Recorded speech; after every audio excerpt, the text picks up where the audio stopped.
Here we go. Roundup shots here on this Sunday night, August 24th, 2025. Kevin Hale wishing everyone a good weekend. Hope you had a good week. Looking ahead to next week. It's for us in the Louisville area, it's going to be actually kind of nice. Upper 70s, 50s at night. I'm craving hoodie weather. Roundup shots, doing it live on our YouTube, Facebook, X pages. Everyone in the chat, people watching, appreciate you all.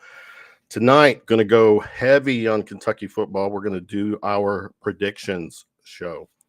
And I brought in all my regulars and podcast friends and people I like to stir shit up with just for the reaction. Who we got? Dave-O. What you say, O? What's up? Just ready to get a new week started, and I'm ready to talk about some realistic expectations, hopefully, but also some super positive things on the horizon for Kentucky football as well. So, hell yeah, the doctor is in the house. Doc, how are you, man? I'm doing great. The doctor indeed is in the house. Everybody roll up your sleeves. The truth is painful sometimes. It's football season. I brought my syringe. I'm ready to administer a different round of shots tonight.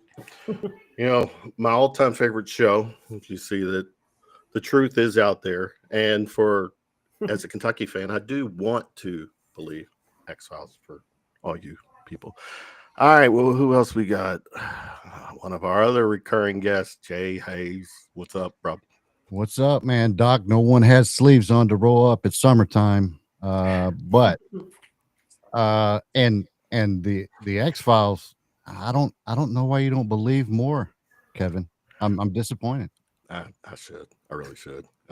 I do. It's on the shelf right now on hiatus, but I do a paranormal podcast. So yep. Any of you people who get fixated on that light in the sky or the bump in the night, I'm your guy.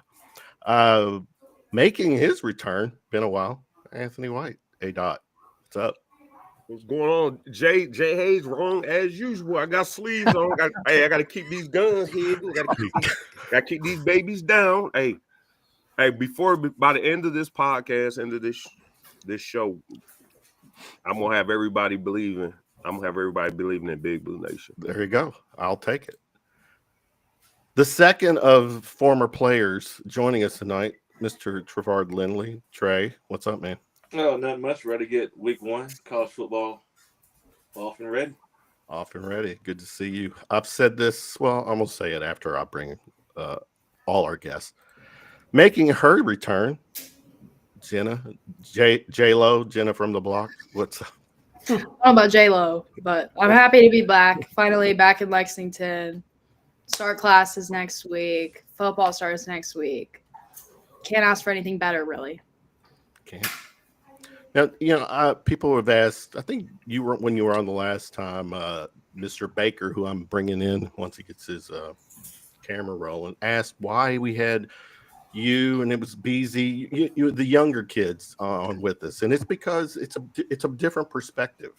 You know, us old people, I accused Buzz this and he clarified he doesn't have a Ring doorbell. So he doesn't look through his Ring doorbell to look at kids on his lawn so he can go out in the yard and tell them to get off his lawn. But that's why we do want that perspective. And Jenna, you're writing for the Kentucky Colonel, yes, right? yeah, and cover football, basketball, and I can't wait to unveil your predictions.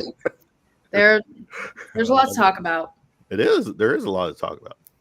All right, well, we got Buzz. We see your hand. That is Buzz's hand coming in live. Hello, Buzz. You got me yet? We got you. Are you with us? It's a new phone and everything. Hang on. Where am I? Is it the new bat phone? This is unbelievable. We can hear you. We can see you. I didn't know Buzz did his own work. I thought he had somebody that handled all his you would think. Technological. See, Buzz, we spared no expense. We got former football players on to talk football. Mic's on. Camera's on. Mic check. Camera's frozen. You're live. You're rolling.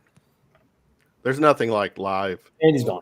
A live show, and everyone like Jay Hayes hits me up at 7:59. I can't open the link. Buzz. But there's a reason for that. It's not a full link. It is a full link. What I found out from Doc is that the link wasn't clicking. You had to copy it into a browser. Which means I'll it's fix not that. a link. That means it's not a link. You got me there. You got me. It's not Controversy already. See, this is the kind of stuff that happens every week in the first game of the season, and that's the reason everybody is just off the rails. Off the rails. Well, I mean, gosh almighty. Well, when BBN veers off the center, one left or right, it's up to a show like ours to bring them back in the middle. Or you'll try to. Well, that's an epic fail. I know. Well, I'm counting on it's not, because I like both sides and I like to stir it up, and I like it when Buzz and Doc go at each other. Doc and I love each other. I know. And then I got podcasters like Jay and Anthony on who, they're really more than glass half full, and I can appreciate that. But that's why I have everyone on here. It's a mix. It's meant to be fun. It's all. And so we don't get confused. We are looking at a hard out at 9:00, right? Yes. That'd be 9 Eastern. I know, and I've wasted 12 minutes trying to come along. So here we go. All right, let's go. It is the prediction show. So Kentucky football will open up the season next Saturday at Kroger Field. Toledo rolls into town. I sent a link to everyone asking them to give me their predictions, and it was all our present company and some other friends of the show that do recurring spots. So what I want to do is I'm going to share everyone's prediction and let everyone speak on why they predicted that. The only person that didn't do it was Buzz, and his reason was it was such a cop-out that he... No, it's not. It's not. I don't... You go back and look at the 43 years I'm doing this. I don't predict in the preseason. And finally, the College Football Playoff Committee agreed with me, which is why they don't do their first poll now until November. Okay. I think you're doing a disservice if you can only name like one or two guys on an 85-man roster and you're trying to predict what they're going to do when you can't name more than two or three guys. What are rankings right now? It's all for the fans. It's a fun thing. It doesn't Okay, well, they can predict then. Okay, and we could too. I mean, Okay, everyone else ahead. on I'll here enjoy your did. predictions. Everyone else did. I guess you'll help dissect it, and you could help me speak for the show. Yes. All right. Let's do this. And a quick shout out to my daughter Kelsey for taking care of making this graphic for me on short notice. But I appreciate you. Yeah. All right. So Anthony. Whoa! They did that early. No, sir. No, sir. No, sir. I was at 7-5. Well, somebody was over there when I was putting my bids in. No, when you first put, I went with what you went. So if you here we go. So it's already controversy. You've already changed it. All right, we can add an addendum to yours. Wow. So Anthony, BZ, Corey Price did his. Jay, Davo, Jenna, Doc, Rando from his show, Trevard, Tristan, Van, and myself. Now with all these are close though. Me and Van are close. Doc, me and Doc are. So you are. Me and Doc are probably neck and neck. Okay, so you should be 7. All right, you were 9-3 when I first saw this. Okay, but hold on. Here's the other thing too. When it comes to predictions, I've seen some of my other fellow podcasters throw their predictions, and one group of guys, their whole team or all their predictions was a sub 500 season. And the thing is with like BBN, they were getting dinged like, you're not a real fan if you're predicting us to lose more than we win, blah, blah, blah, blah. So for the record, what is the definition of a prediction? A prediction is something that you declare beforehand based on evidence, based on facts, based on reasoning, based on experience, based on this and not this. Predict from your head, not from your heart, or blue glasses. Just saying. And with that said, I will turn it off. I'll start with you, Anthony, because you it was 9-3. You go 7-5 now. Is that what you're saying? Yeah, so I was going down there and I was looking at what I thought the scores was going to be, our defense compared to other teams' offense and vice versa. And I think the ones before I changed it, I had us beating South Carolina. I mean, I had us. Where did I change? I didn't think we were going to be. I just don't think we're going to beat Florida, Tennessee, and South Carolina. We're going to get two of. I think we'll get 2 of the 3. Okay. So that's high level. We'll circle back to everyone, but I wanted to get this out. All right. BZ saying 5-7. There's his wins. Corey 5-7. Davo, you say 5-7. How did you come up with this? Did you use this? Yeah, I try to use this and try not to use this, right?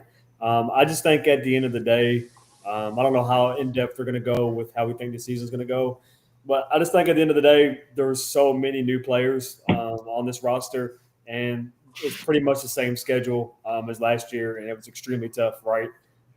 So I just don't know if they can, come together so quickly and take on such a tough schedule.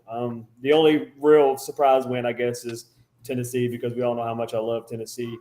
But I just believe that Tennessee's not going to be a fantastic team this year. And I think because we get them at home, which we haven't been so great in the SEC yet for some reason last couple of years, but I think we're going to get Tennessee this year and take care of Vandy and at least get two wins this year. Jay Hayes, you started from 12 and went down. So how did you come up with yours, brother? So I got losses to Georgia, Texas, and Florida. We win the rest. And I had side notes on my predictions. Trevard Lindley's on the show. He knows I like a W on that Texas game at Kroger Field. Yeah, I said it. It's time. It's time for the unbelievable to happen. I also think that Florida's beatable too. So, damn, is that 11-1? I know. Come on, go talk yourself into the 12-0 right now. I mean, okay. Well, then we've been knocking on Georgia's door for the last several years. Close, a ton away from last year. That's a possibility. Like Buzz said, it's a prediction. I mean, I don't understand personally how people come in and go 3-9, 2-10, 5-7. Like, we have all new players. Every team does in the transfer portal era of college football. True. Like, everyone's new. I got us beating South Carolina. We got a bye week there. Of course, everyone knows Stoops is, I think he's like 5-8 in bye week games, but South Carolina lost their defense. Like, everyone is doing this new thing. So it's weird to me that people automatically say 3-9 or 4-8. Like, you know, when they are not talking about other teams, they're just going on history of Kentucky. Last year was a shit show. Now, can I ask you, Jay, for the people who are weird and thinking it's that we would go 3-9, why couldn't those weird people say, well, I think it's weird that people think we're going to go 9-3? I mean, if you're going to say 3-9, just say it's basketball season. You know, that's a loser mindset to me. We'll get the basketball season mindset to me. Just say it's basketball season. Hey, Kevin, can I point out something really quickly before we move to the next person? Sure. Dave O gonna say the same schedule last year. Got us losing to Ole Miss. The same Ole Miss we beat at their crib. They coming back with less horsepower. But you saying, but you got us losing to them this go around? Well, go ahead, continue, please. I just think that, you know, Lane Kiffin's gonna be pissed off and gonna try to score as many points as possible. Come on, look, Anthony. I'm just being real, bro. It's all love. No one should take it personal. Right. And being real is what Anthony just said, though. We spanked them last year. That's being real. Okay. So why would you pick a loss on Kentucky? You know. Well, I guess he just did. All right. Now, Jay, where you could have picked Georgia and showed 12-0 on this. Yeah. Guess who picked Georgia? Who? our residential college girl. There you here. go. Well, I heard her say that, you know, Kentucky was more likely to go 2-10, beating Georgia and Texas. So I didn't choose that. I didn't fully go 2-10, but I right. kind of should have. I mean, that was someone's tweet, but I mean that there's some truth to that. But I'm with Buzz, man. These predictions. I mean, who has a crystal ball here? Going, you know, Exactly. I'm not. No one's You get on the holding field, us under the fire here or anything. Right. Jenna, just be optimistic. You know. yeah. Let me get this damn thing. Sorry, can't see Jenna's face. Davo did too play football, 4 years of high school football, and Davo won 3 games. Okay, so let's just go ahead and point that out real quick. Jenna, what was your rhyme and reason for yours? Yeah. So the thing about me is I kind of have a unique perspective because I'm like not a Kentucky fan. Like I go to school here, but I literally never paid attention to Kentucky before I applied to school here. Okay. So I like to think I do mine more unbiasedly, but my reasoning is ball knowledge. I just know ball. But besides that, I have these weird intuitions about wins I think we're going to have and losses I think we're going to have, and I just stick to my gut. Because like sometimes they're right, sometimes they're horribly wrong, but I'd rather take the chance of trusting my gut. And, you know, I have reasons to back up all my wins I'll get into later. I'm not just delusional. I didn't just ask ChatGPT, I promise. It kind of looks like I did. But I have reasoning, but I go with my gut and I don't second guess what my decisions are. I never do. So Fair. There you go. Who's next? The Doc. beauty of youth. Yes. Doc. Let's see. Doc is so I have to get him back on. So Doc's saying 7-5. Confession is good for the soul. Fair. I don't know ball. I never played the game like Anthony White or Trevard did, but I have been a Kentucky fan for longer than most of you, except Old Man Baker, have been alive. So I do think I have a little bit of credibility from that standpoint. I hate to agree with Baker, though, that it is just a prediction. Nobody knows. If Kentucky lays an egg and poops the bed the first game against Toledo, I guarantee you come back next week and we're all going to be predicting 2-10. I promise you that. But having said that, I've got to think positively. I mean, I think this is probably one of the hardest years ever that I've been following Kentucky football, that it's been to be able to come up with an accurate prediction. I'm going to err on the side of positivity. I'm going to think that with all these transfers coming in, with the motivated Stoops, I'm thinking that they're going to be able to kind of pull off a couple of these games, such as Auburn and Tennessee, end up with a 7-5 record. Okay. Well, let me go back to Jenna real quick. One of her wins is not on the game, or it's not the game next week. We'll come back to that. Who we got? Trevard. So Trevard, just again showing you're going 6-6. Tell us, how did you come to that?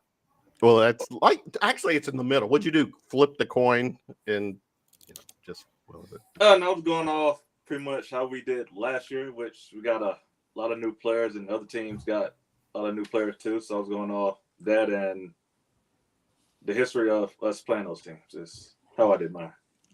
Okay. History. That's something to consider as well. Who we got? Me. I guess I'm last. I do have us going 4-8. We can skip my thoughts. We'll stay with the people here. Yeah. Switch it back, Anthony. After you've heard everything, what's your response to, the naysayers?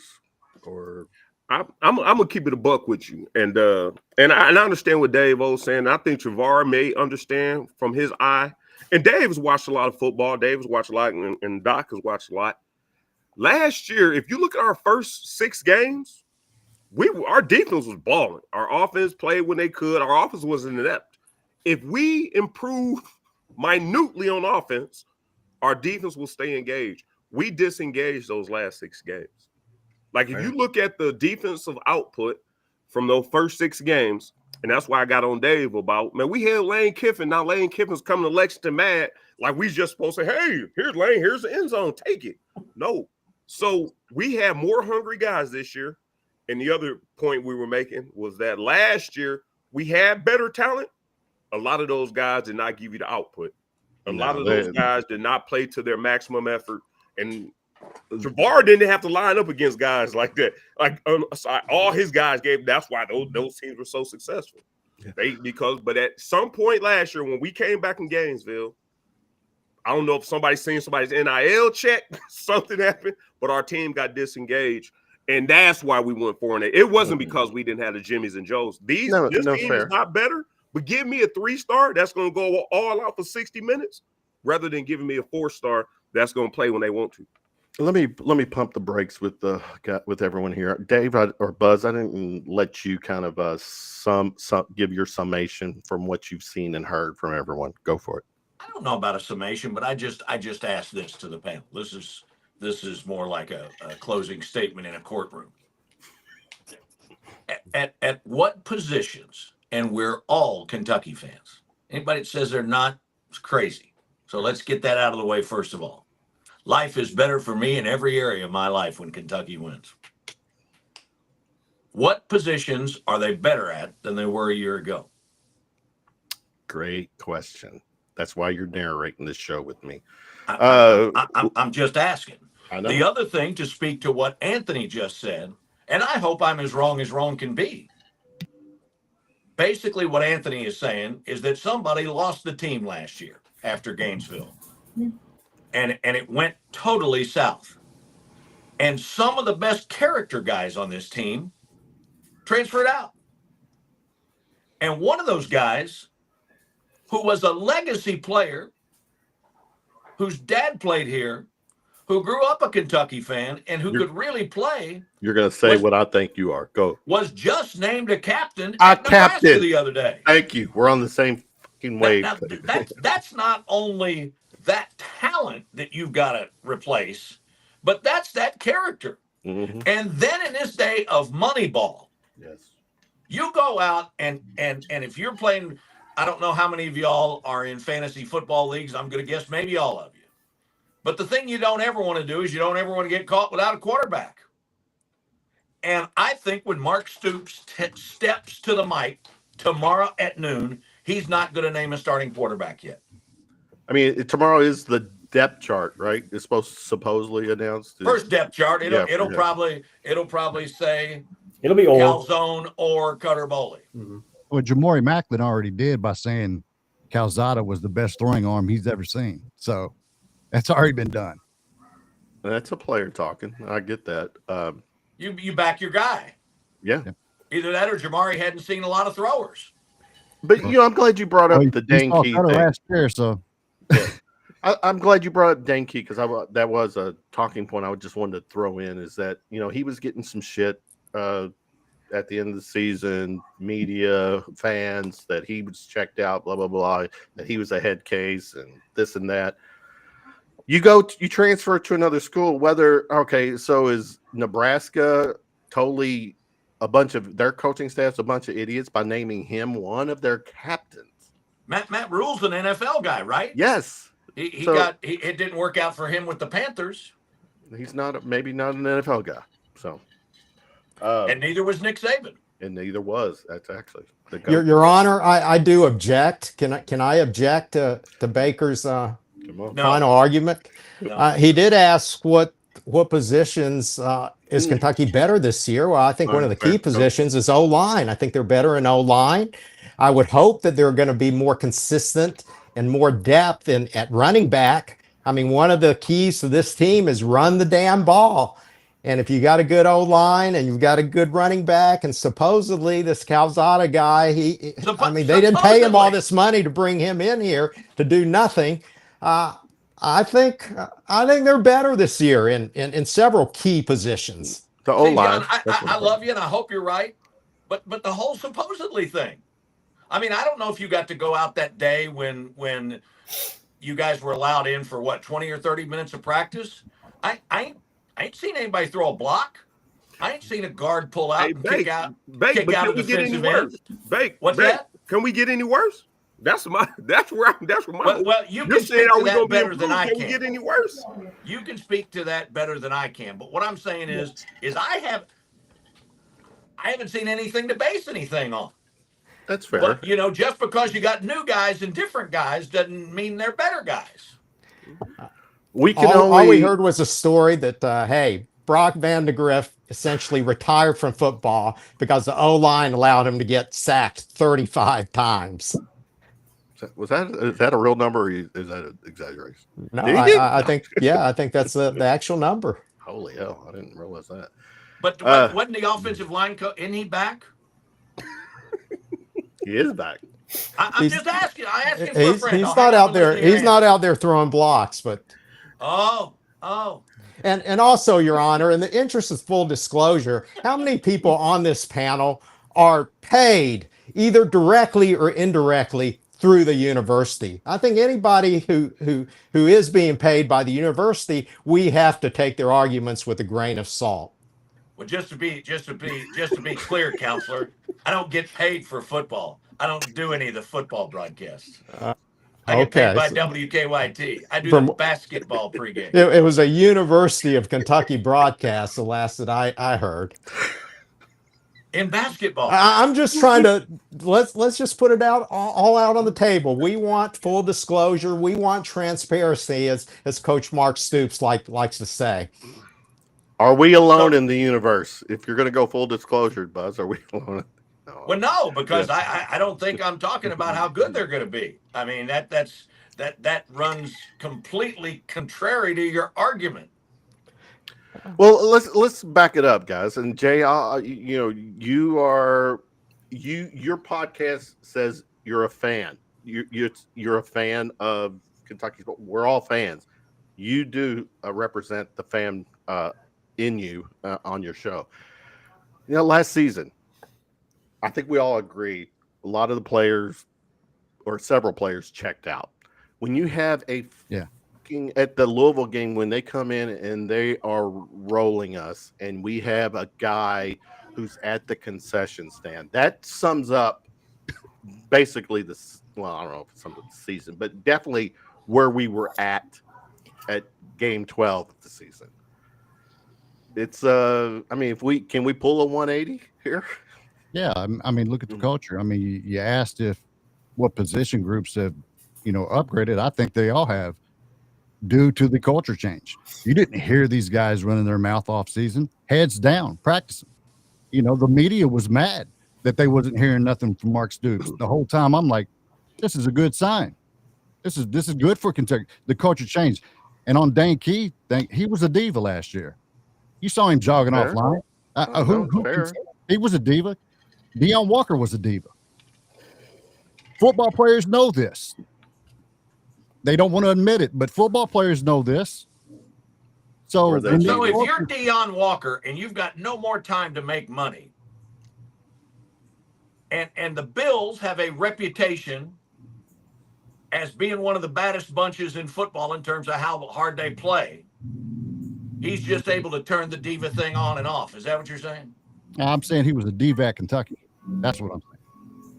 Hey, be patient, Baker. Be patient. It'll work itself out. You'll see in another year or two. Just like Dan Key was a diva at Kentucky. But he gets a captain position in Nebraska. Okay, that doesn't mean nothing. Or maybe he grew up a little bit in a year. Exactly. They are still kids. In fairness, they are kids. Exactly. Now they're well-paid kids. But go ahead, Jen. You could also argue that, like, if you're having a coach that allows his players to do it, that's the main point. It's going to be different. If you go to the Bills, the Bills aren't putting up with diva, then he's going to stop being one. But if he's the best player on Kentucky's defense and Mark Stoops is going to play him no matter what, he's going to keep being a diva because he can get away with it. Nice segue, Jenna, because my response to this switch from last year to this year, what's the one common denominator that's still part of this season? The staff. What? So, that to me as a fan, I'm like, I'll start Trevard. As a fan, when I hear Stoops, he's motivated this year. Dude he's one of the top paid coaches in the SEC. He's making $9 million a year. $9 million a year, and we need a motivated coach to get this ship right. So he wasn't motivated last year. Yeah. And he had the greatest assistant coach in the history of football, and Vince Marrow. Just ask Vince Marrow. Just ask Vince. I mean, Louisville will undoubtedly be in the college football playoff this year simply because they have Vince Marrow.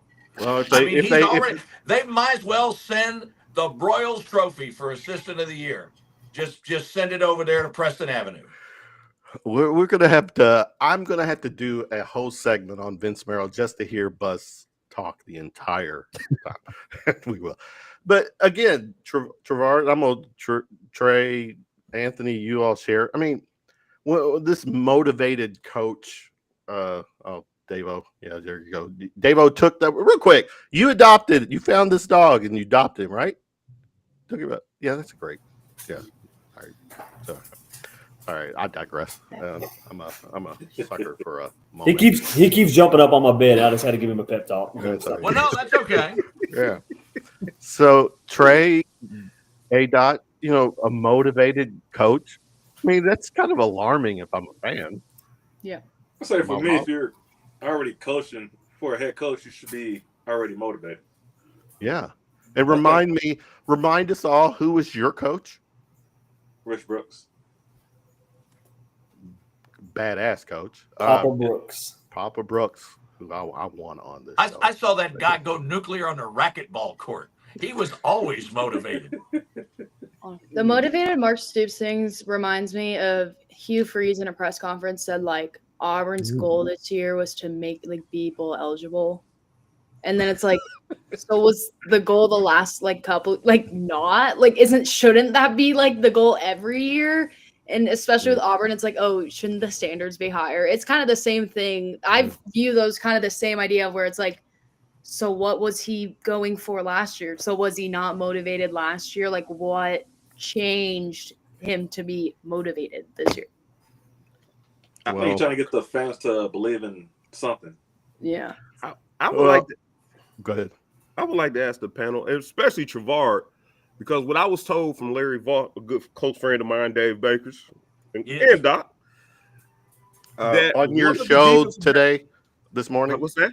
On your show this morning? Yes, sir. Plug it. No, he said this several times. Sorry. He interviewed a defensive back last year who said that the guys stopped playing, and this is why Jenna's right.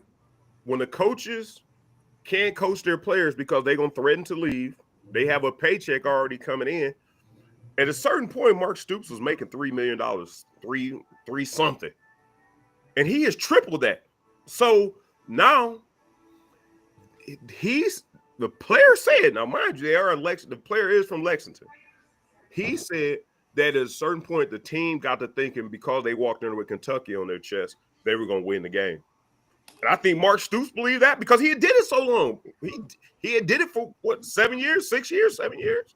We just walk in, we get 6 wins. He gets an extension and a bonus after every win after 6. So it was just, I think life was just living good. If I don't have to work hard, I ain't going to work hard. I ain't as fast as Trevard. I'm not as good as Trevard. Trevard can backpedal, bait you, and go pick the ball from you. So I don't think people are giving credit when they're saying what has to make him motivated. No, I think things were going good. Vince Marrow, a non-coordinator coach, making $1.3 million. There's no core. There's making that money to recruit when recruiting had ceased because everything is now negotiating. It's not recruiting. Thank you, Dave. Thank you. So I think everything just met at the same point. I do think Mark was unmotivated because he didn't have to be. The team was winning. He was collecting his 9.6, 9 point whatever, and everything was fine. The ball got fumbled, and everybody wants to blame Vince. Vince is my boy, so I'm not going to jump on Vince's head. Okay. But Vince was left to watch the house while he went out and enjoyed his 9 point whatever million. Now everything fell apart. Hold on. Last thing I got to say was because based off what Jenna said, because Jenna has a point too. The positions coach couldn't coach because the players would go to the head coach and complain when the position coach held them accountable. And then now the position coach has got to stand down. What does it look like on any of our job? If you reprimand one of your coworkers and they go to the boss and the boss come to you and say, if you say something else to him, it's going to be repercussions. So point. Everybody on this panel is right. You put all this together, you get 4 and 8. That's it. Another thing is, which is look what I have. I run a 4 and 8 is what I've predicted. Okay. Kevin. You know, Dave, I haven't heard from you speak. Yeah, my bad. No. And Anthony, so a couple things.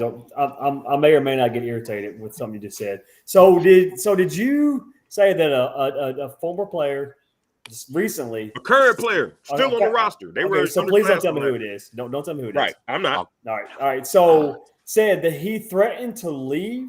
No.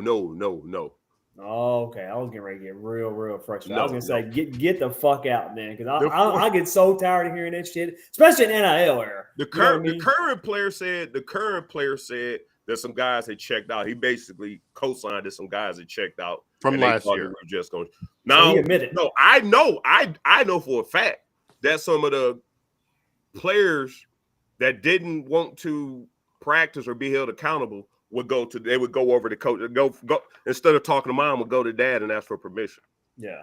Wow. And then the last thing that I got is you talk about, Soups being motivated, which it's a funny meme, right? We get it. We all kind of hope he comes out of the tunnel first game versus Toledo with a glass of bourbon and a cigar.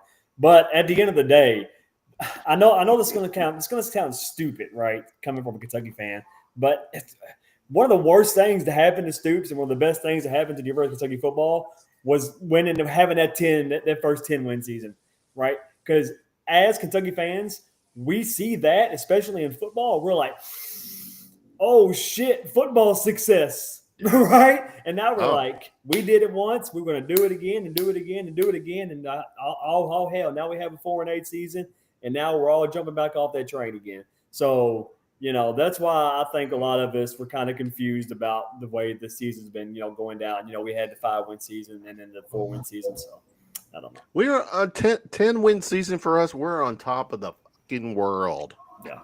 That's a statue. That is a Stoop statue win. Exactly. And to get 2 10 wins.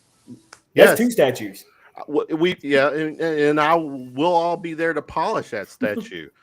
I don't think you're gonna have to use a lot of elbow grease with this 9-game league schedule coming. Oh well, okay. You're trying to let me time this 8:43. I do have some other stuff. All right, so that's never gonna make 9 o'clock. Well, you know what? You're gonna give me a few minutes, Buzz, because you were tardy.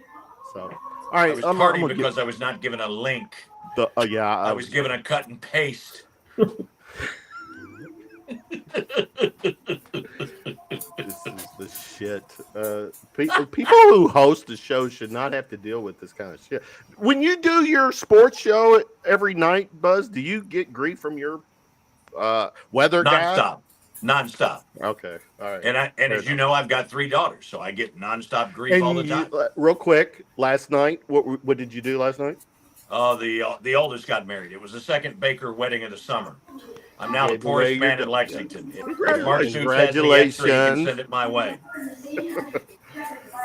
Congratulations. I hope you gained a very worthy son-in-law, right?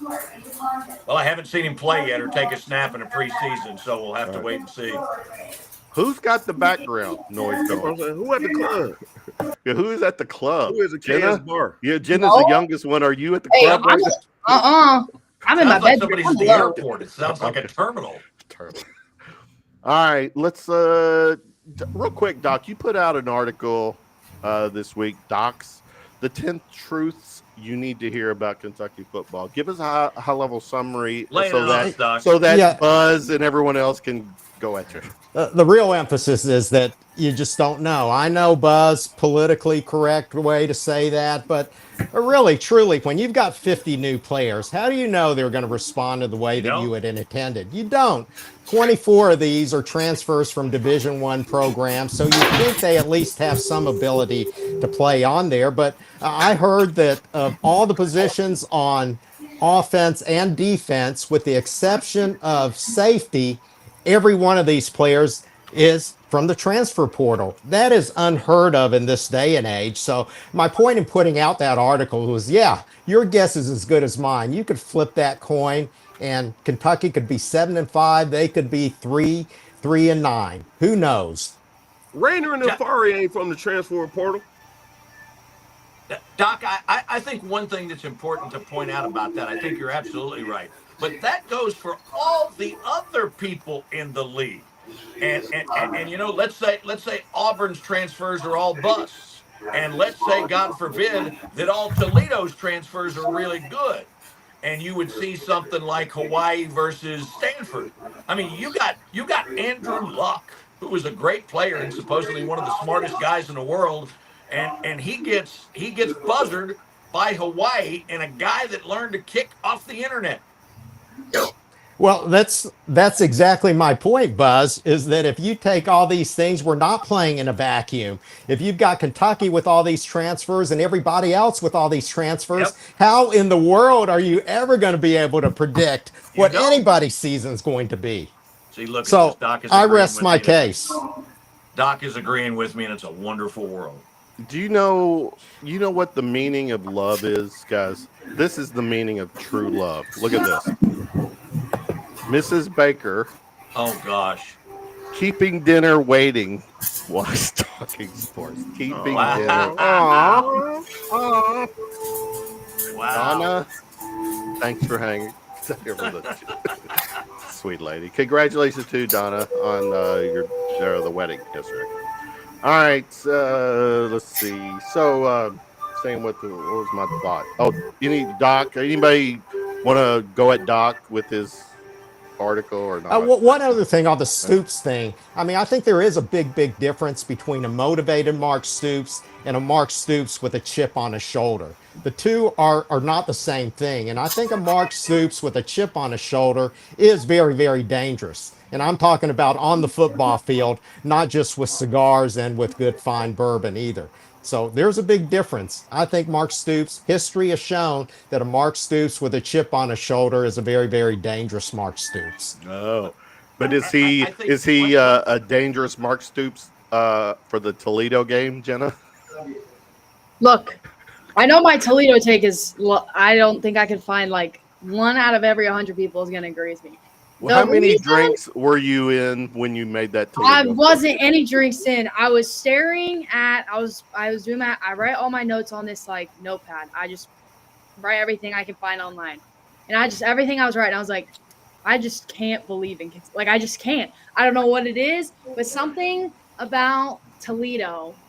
They're scary. They have like. They did receive votes from the AP.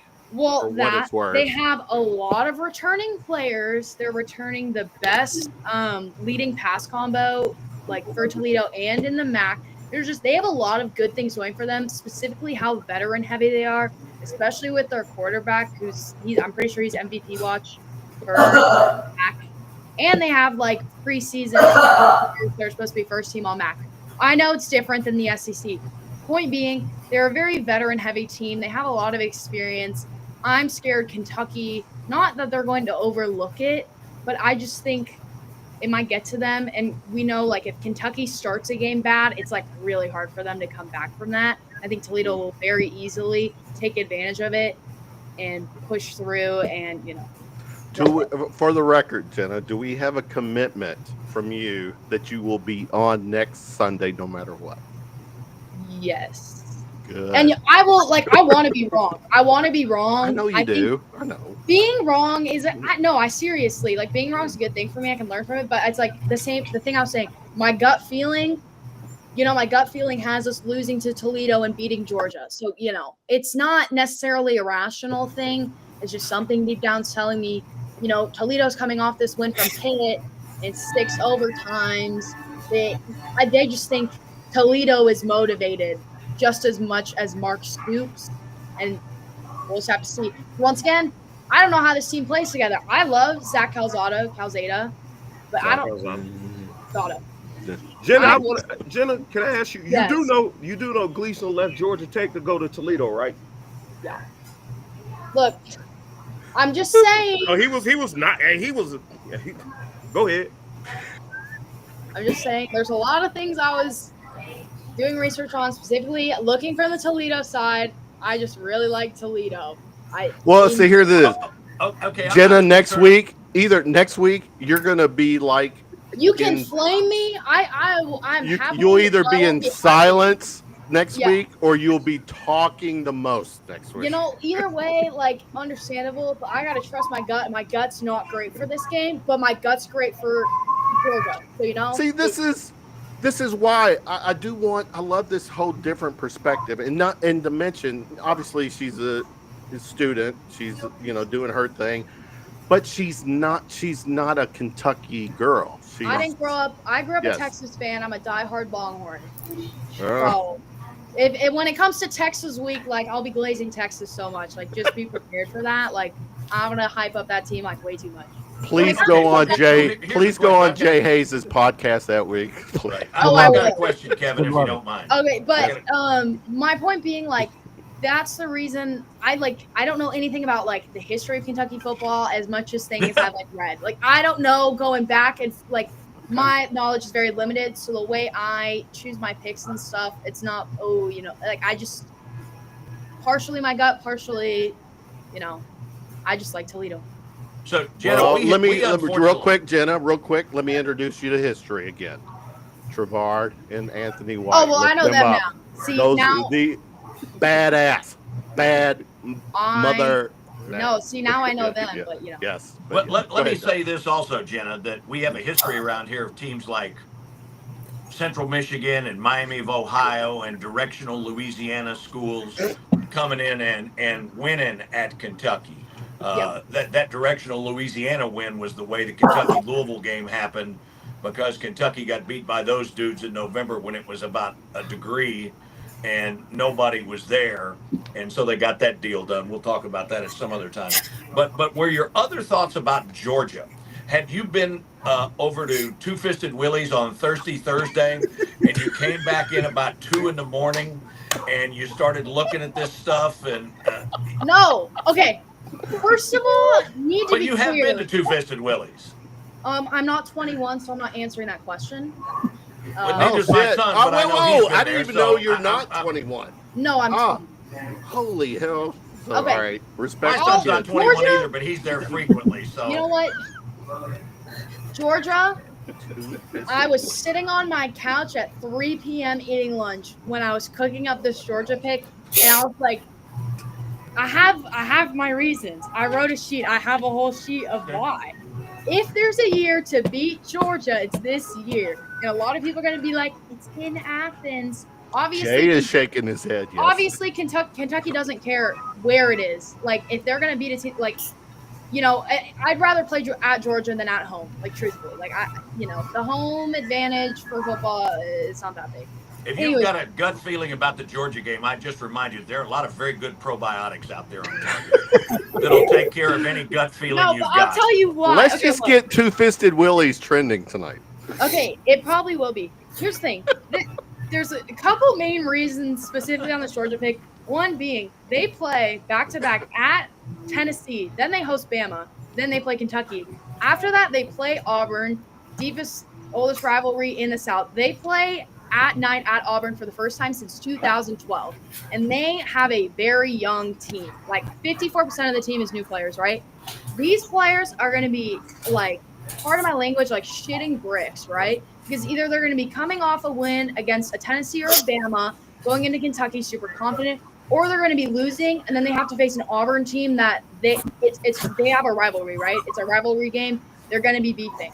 So I just think with the schedule that Georgia has, the fact that, like, to this day they still don't technically have a starting quarterback named, like, it's a recipe for success for Kentucky, because those are the kind of games I think they capitalize on the most.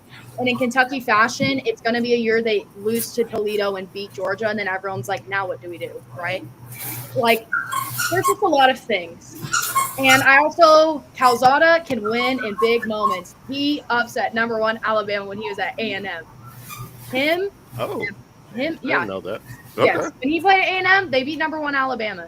Him and a chip on the shoulder, Mark Stoops, you don't want to play those two. Oh, here we go. Chip on the shoulder. A chip on the shoulder, I'll use the term, right? when they go into Athens, they are going to. I just think they're going to leave everything out there, and I think Calzada has enough experience in those kind of moments, and he'll be able to capitalize on it. Let's just nickname Stoops Chip for this year. We just call him Chip. We'll swamp Chip. Chip. All right. Two-fisted Willies. We gotta get down there. We gotta just do a show there. I just Can we want to. I'm do telling this? you, two-fisted Willies, like two-fisted is right next to Big Daddy Liquor. That's why I'm running. Oh, Jenna well, has been up there on the rooftop bar, No, and it's actually co-owned by Deidre Ransdell, who's worked in radio for a long time here, and okay. by her husband, former UK quarterback Bill Ransdell. Bill. Dollar Bill. Yes, sir. Wow. So I'm a made man there. We can take care of it. All right. Good stuff. All right. Let's see. Give me a few more minutes. I got a couple more topics. Guys, SEC is going to implement a 9-game football schedule starting 2026. Davo, what say you? I think it's really cool for the fans and stuff to be able to potentially see, some SEC schools come to Lexington that we usually don't get to see, like maybe like the A&Ms and so on and so forth. But LSU, they don't come very often. Last time they did, we beat that ass, which is fun to watch. But I think that at the end of the day, like I said, it'll be cool for the fans. It'll also be really fun for a lot of the negative Nancy's out there who are just going to continue to beat us down because they're saying, "Oh, we got playing the SEC, then we got one more team, SEC, we got to play." So it'll be fun. Bring it on. Like if as a fan of a sport in general, like you want to see us play the best, right? And just add in another SEC school would just give us a chance to measure up. So I'm excited for it. Agree. Jay Hayes, what about you? Yeah, I like it. Dogs are going to like it. Loser mentality is not going to like it. The Kentucky, they go into history. They're going to be against it. Barnhart was against it. I mean, so yeah, but the fan wants it. We get to see other teams, but you got to be competitive. It could very well be bad for Kentucky. We know that unless we get competitive. But I like it. I think a regular fan is going to enjoy an extra game, SEC. Let me add a little nugget here. Supposedly the SEC teams are required to play one out of conference high quality game per season. That keeps Louisville. Yeah, I thought you got to keep Louisville, right? Everyone said keep good. Louisville. But they said high quality though. It's got to be from the ACC or the Big Ten. I didn't get that part. Well, ACC is technically a Power 5 conference, so. I think If I'm Mitch Barnhart, I don't keep that game. Really? Stay Right. with you. Why? I mean, they built the whole program when Bill Curry was in trouble and Sam Newton tried to save him, and that whole deal was if Kentucky won 2 in a row, then Kentucky never had to go to Louisville, and we see what happened there, and that allowed them to build their whole program. Are you shitting me? That was the rule. I actually didn't know that. That's exactly what the negotiation was on the contract. Wow. Oh, Yes. I did not know that. So here's the deal now. So you're going to pick up one other game, and I understand the fan standpoint of it, and I understand Dave-O being the DJ, dropping fists and getting ready to go with anybody. I get that. I support that. I'd stand there with him arm in arm. But the fact of the matter is, you're going to trade A&M for Toledo, and now you want to keep playing Louisville? Why wouldn't you play it from a competitive standpoint? Why wouldn't you play Virginia or Wake Forest? Mm-hmm. Well, if we traded Texas A&M for Toledo, that's a winnable game according to Jenna because we can't beat Toledo. Well, that's a great point. Texas, That's your best point of the night, Texas Kev. A&M is Or a more winnable game. Texas A&M. But with her Texas fandom, she'll crap all over Texas A&M. Exactly. Jesus. I mean, at the end of the day, Buzz, like if we're just saying, why are we playing Toledo? Why don't we drop Toledo and just bring in the other team from Ohio and just come down and bring Ohio State in and whoop their ass? Wow, yeah. Why not? Yeah, you can do that. Yeah. Because Absolutely. Vince out-recruited them and all of the Ohio guys. Yeah. And do you Jenna, know, you're frozen. and the irony of ironies, that Vince Merrill was a Mr. Basketball in the state of Ohio. The same award won by LeBron James was won by Vince Merrill. Anthony, you got anything to say? I know you're. No, I agree with the guys. I do think one thing that that Buzz might be missing is, and I think this is one thing the whole panel, like this whole new money in sports and now the revenue sharing. Louisville, Kentucky gonna bring in more revenue than any game. If you're gonna pick a team from the ACC, are you looking for the win or are you looking for the revenue? Both. We want Louisville here. We want the Louisville people here. We want the Kentucky people. So I think that one has to stay. Are we going to expand the I'm stadium? going to assume Trevard would agree with me. I ain't ducking nobody. So a lot of people who don't want the nine game SEC schedule, it's going to be tough, man. You got to strap your pants up. But I mean, it's revenue sharing, so that's going to like Dave said, there's going to be more people want to see those games. There's going to be more butts and seats. We're going to get more money. But it may cost Mark Stoops his job if he can't get those those 6 wins. But he's motivated. Be sold out anyway. What's I mean, that? Are you going to expand the stadium to get more people in for that game?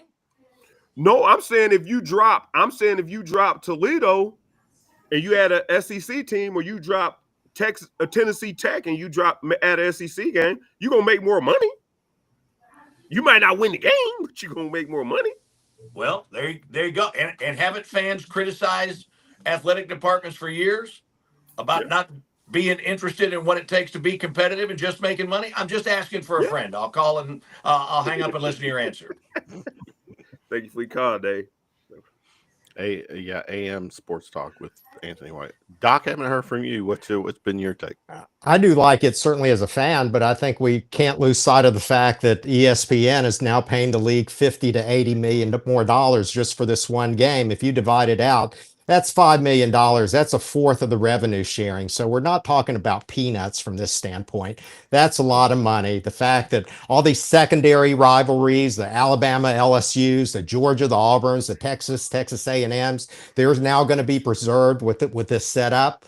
And then also the idea now that all of the Big Four conferences will be playing 9 conference games. So theoretically, I think that's going to give the selection committee a little bit more apples to apples type of comparison and being able to select the proper teams for this. I think there's a lot of good in that, but if I am employed by the University of Kentucky, I probably would not like to see it because it probably means one less win over the course of the year for sure. And Dave, what I would add real quickly is if you're getting that money from those networks, as John correctly said, the Kentucky-Louisville rivalry in football is not one that is going to capture the imagination of the college football nation.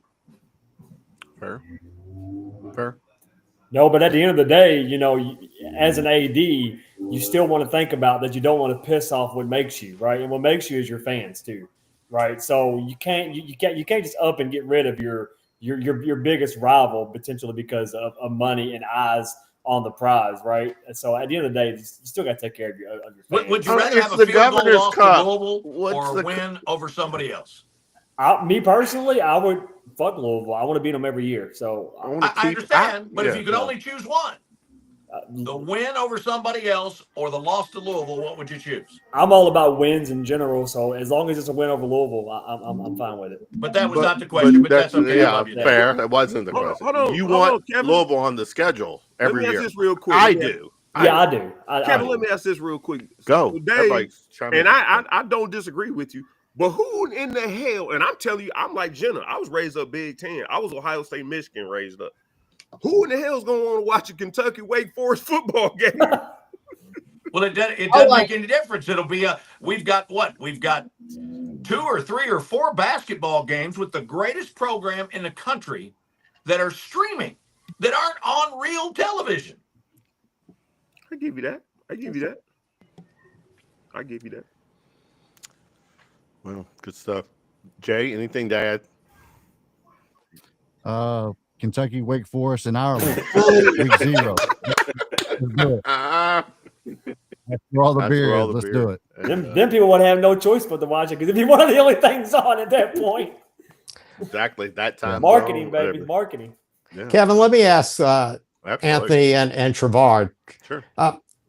This one additional game as a player, how would you perceive that? I know the competitor in you wants to play the best, but all this stuff we hear about. Hey, it's tough on your bodies.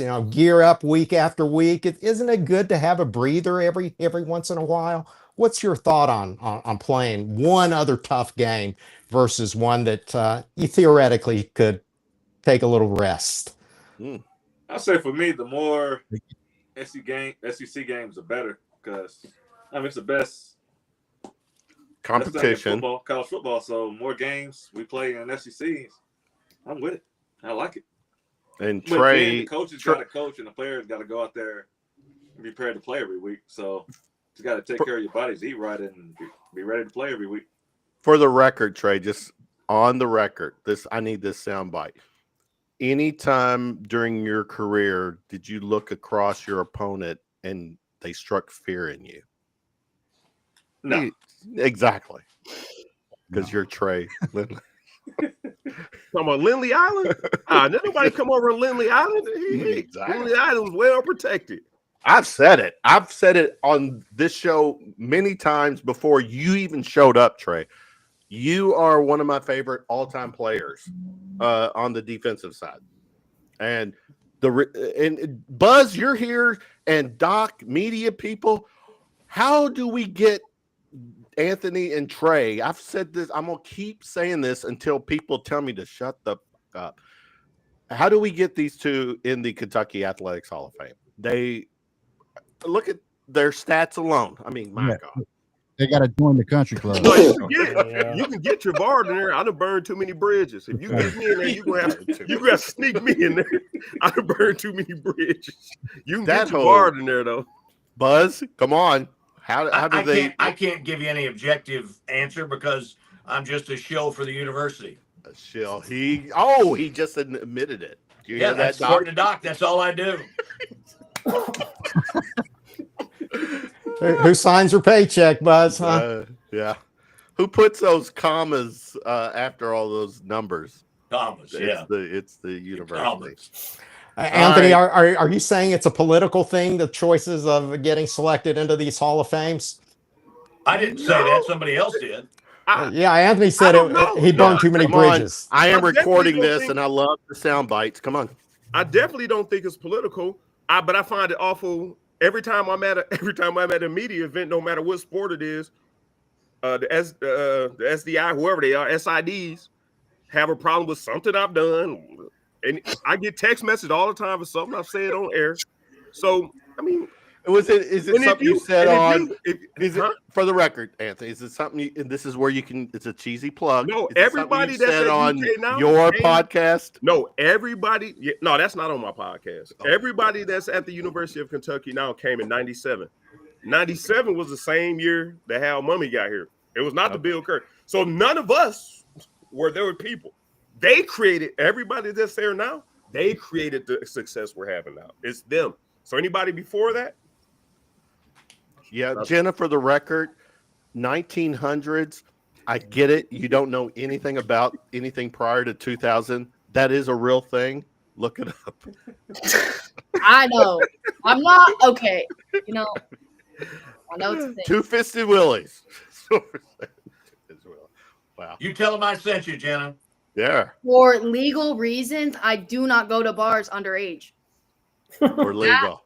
Whatever your name is, when fake IDs. When you post it on your Instagram that you're at Two-Fisted Willies, just tag us. I'm in a sorority, so I couldn't do that, even if it was allowed. Okay, all right. Don't worry. Don't get Dollar Bill in trouble. Hey, you said Dollar Bill has part ownership, Dave? No. They own all of it.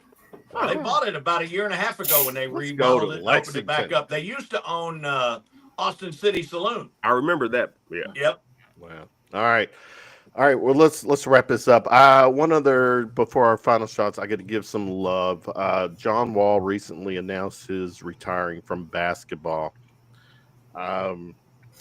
Whether we want to, I'll speak. This is my opinion. We are a basketball school, and John Wall was a major player, factor in that first season of Coach Cal.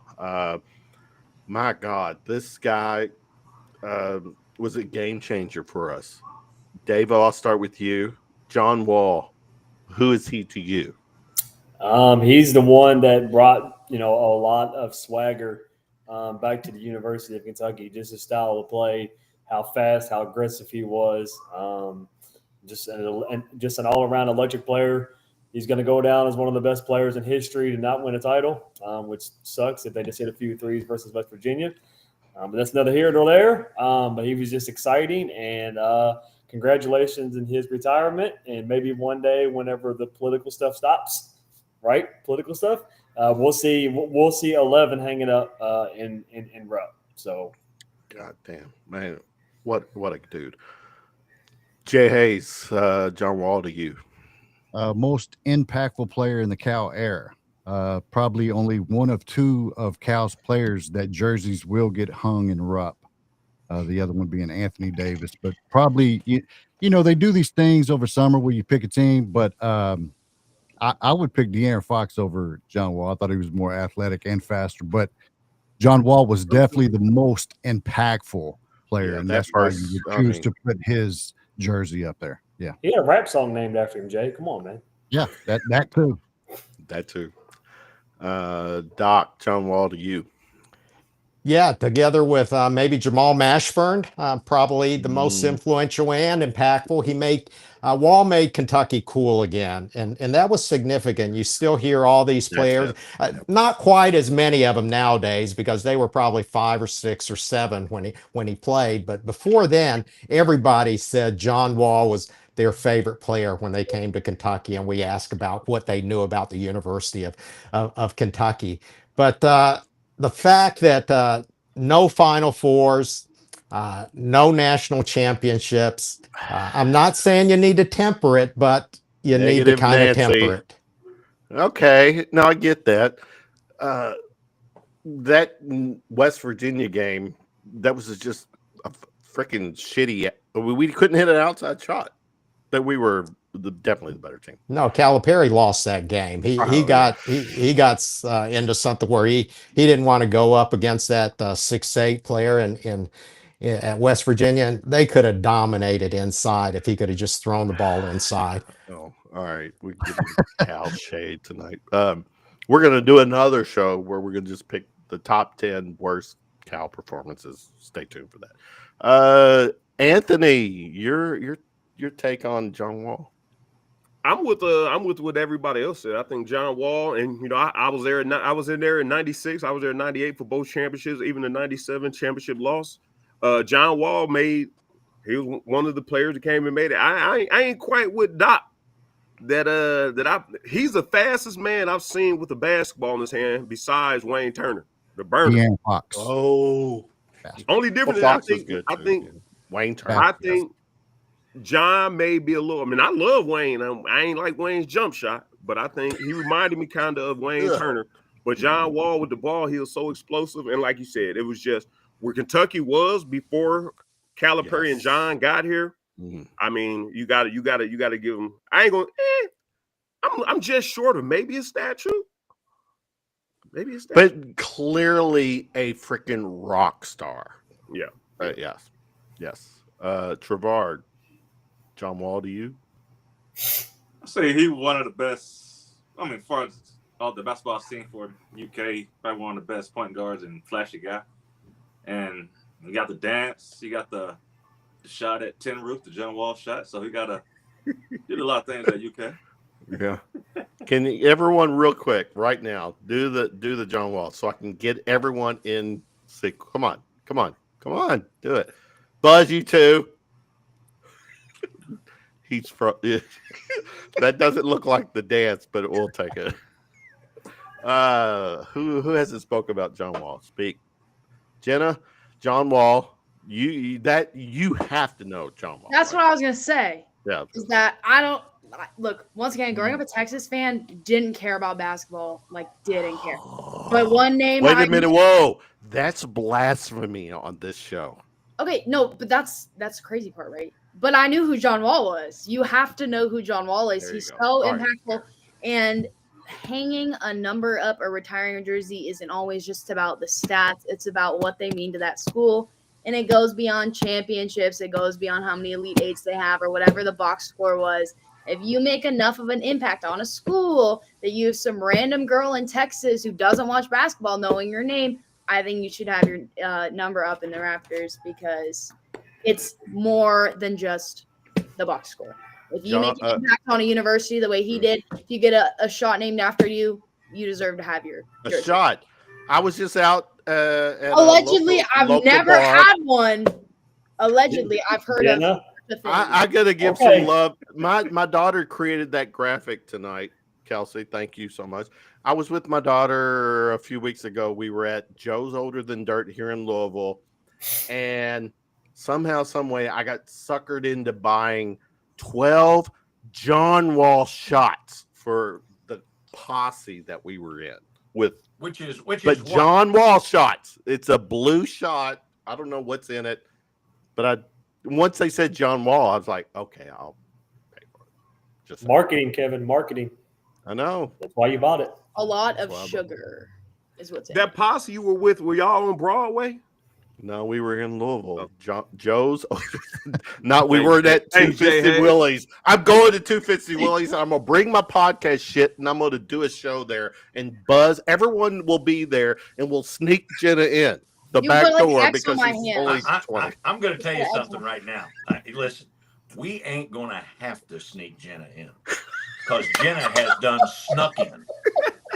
I mean, regardless of what she's saying, and I love having her on here. We will But, go I mean, there, it Buzz. looks- Be honest, Buzz. When we show up at Two Fisted Willie's, Jenna will be on the bar dancing, and I'm like, Jenna, get off the She'll get be off the up on bar. the rooftop. And Get then, on. and then guess She'll what? be up- I'm gonna project Kentucky to like beat whoever we're playing in football. It doesn't matter the team. I'll They was Okay. on her favorite drink and favorite dish. She Yeah. will be up on the rooftop, and it will look Yes. like a conga line coming from that sorority house with all these girls wearing having fake IDs. Fake ID. I Hey, don't for have the one of for the those. That's record too, illegal. all you podcasters out there, give some love to Jenna. Get her on your show. Now I claim her to be a round of shots person, or guest or roundtable. But Jenna, when you go on, please, you go on Jay Hayes' show. Say, while I was, I met you on Round of Shots. You gotta Promo. exactly. I'm gonna beep it out. I'll beep that out. Hey, one quick thing, Kevin. So I agree with what petty, John Jay. was saying. Wall was as impactful Yes. Yeah. Finish everybody. As Finish your Mashburn. wall. Yeah. Go. because in basketball, one guy can turn it around. Mashburn was the key for Patino. Wall was the key for Calipari. He was always an old soul. I've always been fascinated by the fact of the way the culture is and everything. He didn't have a single tattoo.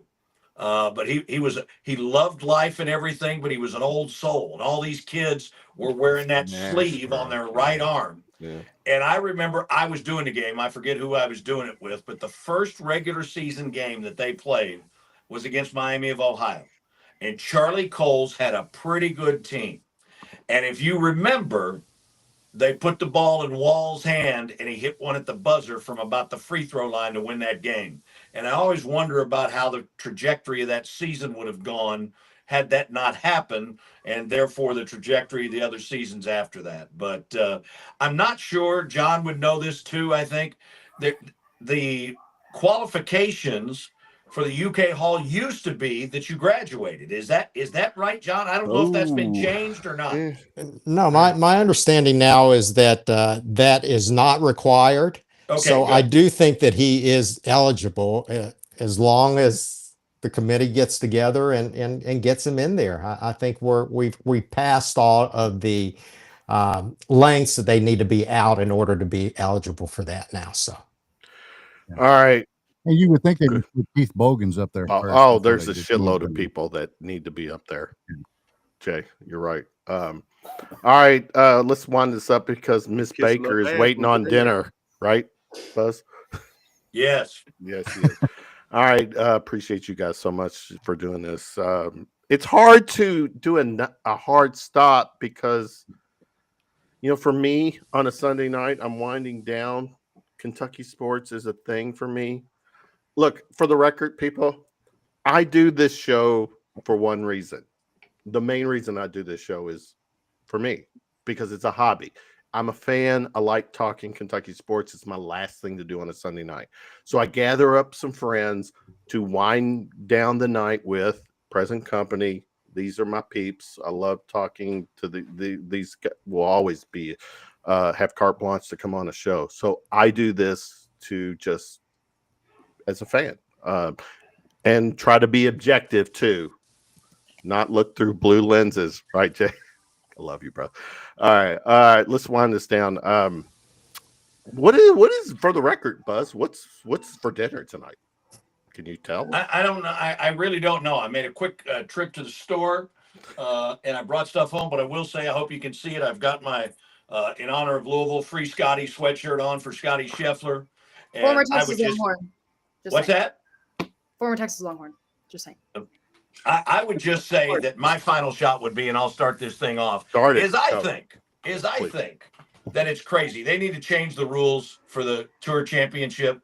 I mean, I understand that Tommy Fleetwood won his first deal, all that stuff. That's great. But you got Scheffler, who's won 5 tournaments this year and 2 majors, and he's not number 1 at the Tour Championship. They've got to change the way that they do that. But it's a Ryder Cup year, and that will be the best thing that happens this fall. Nothing like the Ryder Cup. Ryder Cup. Are you a big live golfer? Live? Oh, God, no. Okay, that's getting political. We'll cross that path. But no, it's not because of that. It's just like it's for me. It is, but it's like an outing every week. You see people out there in shorts and everything, and they play 2 rounds, and those guys are making $1 bajillion. And as Anthony said earlier, they're completely checked out. I mean, those guys, the way they were playing when they joined the Live Tour, they're 100% checked out, and they've got guaranteed money. Yeah, but my putt game is strong. That's awesome. I want to. Yeah, I can. The shit that's spinning around I can time it right. All right. So that was Buzz's final shot. Doc, final shot. I've always been a runner. I hadn't run in a 5K in probably 6 or 7 years since before COVID. I did my first one this weekend, won first place in the old man's division. But that's not the point. It was a race that was sponsored by CASA, a court-appointed special advocates that support abused and neglected children. I'll be honest, I didn't know anything about the organization, but to be able to go there and talk with so many passionate volunteers, there's a lot going on. A lot of kids out there with no parents who need guidance. I'm going to learn more about it. I would encourage you all to do so also. John, you can give me a call. We've got one of the folks that I work with who is a CASA counselor. And last week, before the opening night of the state fair, I had the opportunity to MC the Agriculture Commissioner's farm to table dinner with proceeds going to CASA. And you're right. It is absolutely amazing. Yeah. And there are needs every day right underneath our noses that we don't know about. And they do incredible work. Wow. Yeah, we are just agreeing way too much, Dave. But hey, it is for a good cause, right? I love you, man. Y'all giving me a cavity with all this sweetness tonight. Real quick, give some love. This is our guy. His book. All right. Whining for posterity. It's really not about whining. It's about life lessons. Hopefully you'll learn something from it. I get pretty personal. Thank you for everybody who's either looked at it or read it or bought a copy or commented on it. Thank you so much. Really appreciate it. Can we get all proceeds go to the scholarship honoring my dad. So it is another way to pay it forward. Thank you. Awesome. Absolutely. And you just said anytime we're in a position to pump the brakes and look at the big picture where we can do something for somebody else, that's a cool thing. Give your time. Be compassionate. Be fucking more compassionate these days. I mean, the world we live in is kind of freaking sad. All right, I'm digressing. Who we had? Who's next? Final shot. Someone speak up. Jay, did you give your? I'll give a final shot. I'm a little disappointed in myself with a 9-3 prediction. I mean, because my wife rubs my belly and tells me that I'm a good boy because I am a dog. So I want to. That's my say that, soundbite. hey, we not losing. Definitely not to Toledo. And like I said, I really like to. But we're beating Georgia. But we're beating Georgia. And when Texas comes to Kroger Field, Wow. that's a W. Put a W down there. There's a guy on this panel right here. He knows what it's about to be the number one. He does. Hopefully they are number one when they come LSU, to right? Kroger Field. Yeah, LSU. so, hey, Yeah. so 12-0. That's what I'm saying. 12-0. Dog status. That's why I have you on here, Jay. You balance us out, man.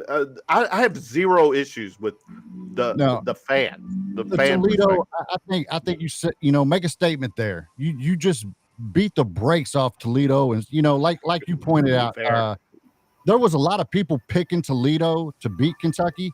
They even got more. They got more votes for the top 25. So you just come out there and beat the brakes off them from the jump. That's how you do it. And make it next week when Jenna is on. Hopefully she'll just be basically on mute the whole night and just. I'm going to wait till the Texas game. Oh, the Texas game. Yeah, we'll need a 2-hour segment for that one. I'll reserve it right now. All right, who we got? Anthony, give me your final shot, sir. First of all, I want to give a shout out to the Creek Commodores putting that 60 bone out there. Oh. My man Burnside, 5 TD, 375 through the air. Yeah. I'm gonna give a little shout out to. Whoa! He had what in the air? He threw for 375, 5 touchdowns. They won 66. What was 66-20? 10 or something, I think. Wow. So I'm gonna give a shout out to I forgot Trevard was over there, but Hawks is one of my people. So I'm gonna give but on a more serious note, if you can do something, I know Buzz, Trevard, Jenna's a little young. She's still probably just running around doing what she's doing. Jay Hayes probably in the with the shits, him and Dave. But on a serious note, 2 weeks ago, there was fights and scrimmages, and it's like there has to be sportsmanship. I'm a poor sport. I'm not going to fight over a game, but poor sportsmanship has no place in the game. There was shots fired yesterday at a game where there's always rules in the hood. Don't shoot around kids. Don't shoot around old folks, or don't no type of foolishness. Period. And at the game, if you watch at the Mayfield Kentucky game. If you watch the kids scatter off the field, it's kind of frightening. I don't have kids. Wow. A lot of us on the panel do. If we could do anything to promote sportsmanship, man, instill better sportsmanship, but fight ain't that tough, rah-rah stuff ain't worth pulling out a gun, it's not worth it. And fighting in the field of play is not worth it. Now you banging out, getting the game on is fine. But you trying to throw hands man, you know it's going to get broken up. You're not going to get arrested. It's just for the past 3 weeks, it's been something every week. But when shots were fired, and it was not in the stadium, it was outside of the stadium. But just the whole idea, man, you just go watch. If I'm going to go watch my nephew or one of you guys' kids or something, and man, I mean, just respect the game a little bit more. And Anthony, it was a 14-year-old that shot an 18-year-old. I saw that on the follow-up. And that's becoming more and more common too. They're getting younger and younger and more brazen. Yep. Yeah. Do we want to go political and start talking about the No, never mind. All right. So where we? Who has it? Trey, give us your final shot, sir. Well, we got week 1 against Toledo, so go ahead and look Jenna in the eye and say what you got to say. Stupid this year. And we got week 2 as far as Tates Creek football. We got Ashland this week. If y'all care, and I think y'all care a little bit. So you're there at Tates. What's your? Are you the head coach? No, I'm just the DB coach. The DB coach. Okay. And you gave up 29 points. Your offense scored 67. Who's your defensive coordinator? Mike Majors? No, one was a kick return. so one on the defense. Wow. Well, you went full Mike Major. This is hey, if your offense scores 60 points, they shouldn't even have enough time to score 30 points. Yeah. What's going on there, Trey? Sounds like this is a whole nother topic. We'll talk about it next time. Yeah, talk about that. All right, good stuff. Who hasn't given a I'll final? Jenna, go. In honor of two-fisted Willies, I'm gonna do a double shot. Okay, one. John Wall. I wanted to say John Wall has claimed multiple times that he's never had a John Wall shot.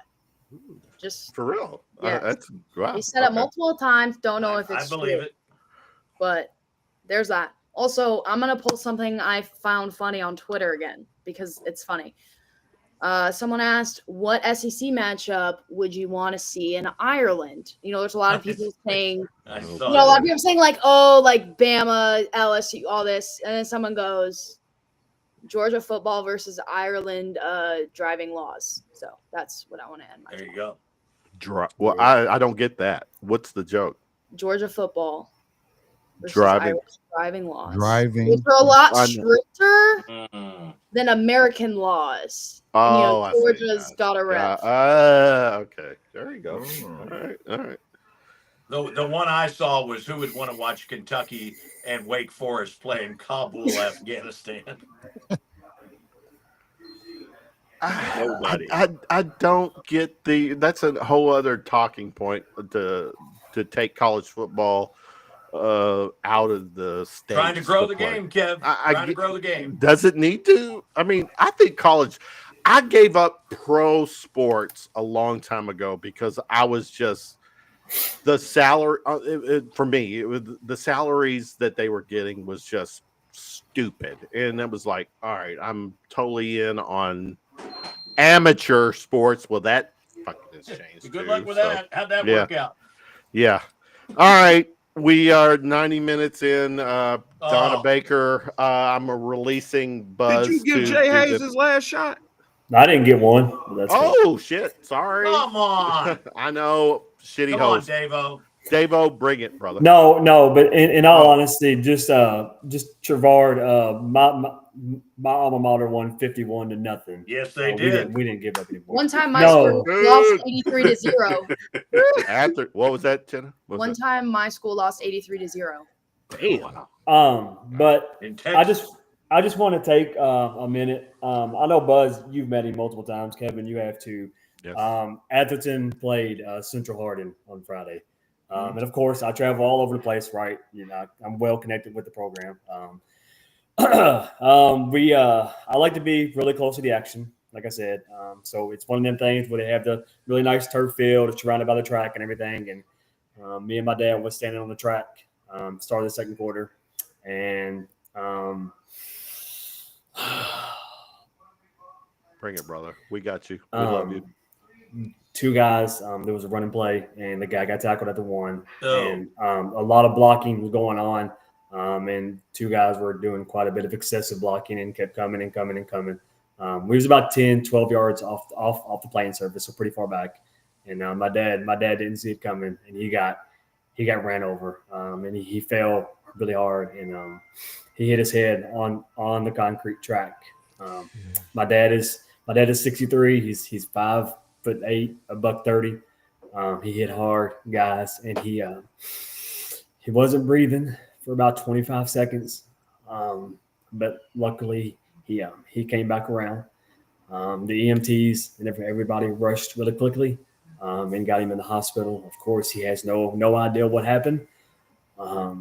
They determined that night that he had a small brain bleed. But luckily, it's very small enough to where it can heal up on its own. So by the grace of God, we was able to walk out of the ICU 18 hours later. So is he out of the hospital? He is. He has to go back for another CT scan in a couple weeks to look at the bleeding on his brain. But he's alive. He's conscious. He's walking around. So if you couldn't just kind of, send his prayers his way, because I almost could have lost my dad Friday night. So, I'm gonna put. We did a show. One of the first shows, Davo. Correct me if I'm wrong. We had Davo, and I thank best wishes to Daddy. Daddy-O, good dude. So we were doing a show, and I'm sorry, I'm taking this a little longer. Go. You're good. God damn it. Buzz, to your credit, and this is where I've been a Buzz Baker guy. I'm fucking 58 years old. So I've been a Buzz guy for many years. To me, you're part of Kentucky, the lore. And to have you here with us, all the Hey guys, to have Buzz Baker here doing a show, doing a round of shots with me on a Sunday night means the world to me, because he is the guy for me.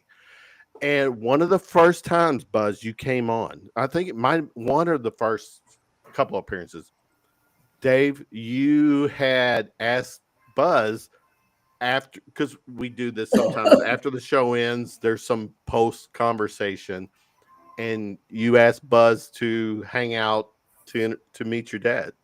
And to your fucking credit, Buzz, you did. But look, Dave, take it from here. Good God, we're having a Disney moment here, guys. What's going on over there, Dave-O? You're frozen, or maybe you're good. yeah. I just want to thank Dave for being there by my side. It was a very, very, very scary situation. Thank God I don't remember any of it, because as you guys know, I'm not a very big dude at all, and I weigh back about $135, $140, and have those two guys coming at me, of which I don't remember anything. I just can't imagine what it was like to see for Dave, to see him to see me laying there the way I was. And he's got a big heart, and he means the world to me. And I just, another quarter of an inch, and I could have not been here. And there was quite an experience. So I hold no grudges, obviously, and I couldn't and wouldn't, because it is a game of inches, as they say. And for me, it was yards, but still, it was just amazing, and I'm just grateful to be here. And we're glad to have you here. Yes, we are. Now, I have to just say, without putting anybody on the spot here, Mr. Slone, yes, as a Kentucky fan, it's pretty cool on a Sunday night where you're watching your son on a show with some of these people here that you clearly know as a Kentucky fan. Oh, absolutely. Yeah. 1,000%, man. I was a UK fan from the time I was born, and I think I told you this on one other occasion. Whenever Dave was born, he said, "Dad first, Mom second, go Big Blue third." So that was that's probably an urban legend, but No, it's true. It's true. He watched his first game with me, I think, when he was like a year and a half, 2 years old, sitting on my lap watching Kentucky basketball. So see, this is another reason why I will do this shit on a Sunday night. Moments like this. Just saying. Yeah, man. Mr. Slone, I wasn't trading for the world, guys. And I appreciate everything you guys do with him and for him, because y'all mean a lot to him as well. So he talks about you constantly. I appreciate it. Mr. Slone, we are so blessed to have you here. We serve an awesome God, and this is just one of those examples of that. But yes, sir. The only two things I'd say to you, besides the big picture thing of we are so thankful you're here. They make some really nice padded seats in the stands that are away from all that stuff. Yeah, you probably get on Amazon right now and give Bezos your money. But if you still want to be close to the action, and I don't want to put Dave-O on the spot, But my big ass would have jumped between you and those two guys. Well, you know, Then it had holy. to come through me to get to you. he was just too damn slow to get there, Buzz. That's It was Davo's fault. For the record, it was Davo's fault. Davo, how do you look yourself in the mirror? I don't have to worry about that because I got my best friend still here with me. There you Amen. go. Speed work this week, though, Davo. Speed work. Yes. To All right. be fair, while we end it, Yeah. where Southern comes to Atherton, I do DJ on the field. My booth is set up on the field on grass, and I told him to keep his ass behind the DJ booth. Ass in the grass. So if anybody comes running at him, they're going to hit the booth first, and not my dad. So we're I good. love that. Wow. You send us a date and everything. We'll come over and tailgate. All right, There sounds you go. good, Yeah. guys. Thank All you. right. Hey, turn around and say, what's Appreciate up? it, guys. Yeah, hook me up. Who hasn't given Great a final seeing you, shot? sir. Real quick. Who hasn't given a final Jay shot? Hayes didn't, did he? Jay, do you give a final shot? Jay, you're frozen, or maybe. I believe you did. Who has All it? of a sudden. Final shot. Everybody get a final shot? There he is. He's back now. Jay, did you get a final shot, bud? I sure did. I was like one of the first people. Okay, that's Sorry. Had a lot of impact on you, didn't it? A lot of it did. All right, we Yeah. went way over, but Yes, I'm so we glad. did. Yeah, I'm so glad. Buzz, get your meal. Everyone, I appreciate your time. We got Toledo coming up next Saturday. We'll be here Sunday night for a round of shots. Dave, correct me if I'm wrong. We're going to start our spaces After the the Tuesday Toledo. after the So game. the Tuesday after, yeah, we'll start Yeah. them up again. X I don't spaces. understand this stuff. This We'll seems like something you can get we'll arrested educate for. you, Jenna. I want you to be part of that Tuesday night spaces. We'll chat. Jenna, everyone. Two-fisted will be rocking on Friday night. We're gonna do a For show. legal reasons, I will not be there. Yeah. But Wink, just in wink, case wink, you happen right? to get there and don't realize wink. it's that Yeah. place, be safe. Jace, Yeah, I ended up at the subway next door. Oh, gotta- good call, Yeah, there you officer. I was only getting a chicken teriyaki. go. I give some love to our fellow podcasters. Anthony, your show Wednesday Awesome night, stuff. 9 to 10. Jenna, we're gonna have you on there, man. We can have a good time with you, boy. Awesome. Yeah. Yeah, there is. Hey, Davo, you know they've got Kev. They've got me doing something new at the station that I haven't mentioned. It's the afternoon buzz. We do 30 minutes every day, What Monday time? through Friday. What time? And we 12:30. We talk about more Okay. than sports too. We talk about life, liberty, and the pursuit of happiness. All right. Well, there you go. Check that out. Definitely got to check it out. Jay Hayes, give me your podcast. Go. Religiously Kentucky Sports Podcast. New episodes every Monday, wherever you get your podcast, free. There Yep. you go. All right. Appreciate you guys. Everyone in the chat, thanks for hanging with us on this Sunday night. We got Toledo next Saturday. It's make or break for Jenna next Sunday night. She's going to either. Talk the whole time or not talk at all. Exactly. So Either that or he's going to sneak out of town and go to Texas for Labor Day Yeah. weekend. hook 'em horns. All right, guys. Wishing everyone Well a played. good week. Peace out. Go Cats. Good night, everybody. Yeah. Good night. Thank y'all. Y'all have a great night. All right. Turn Later, out guys. the light.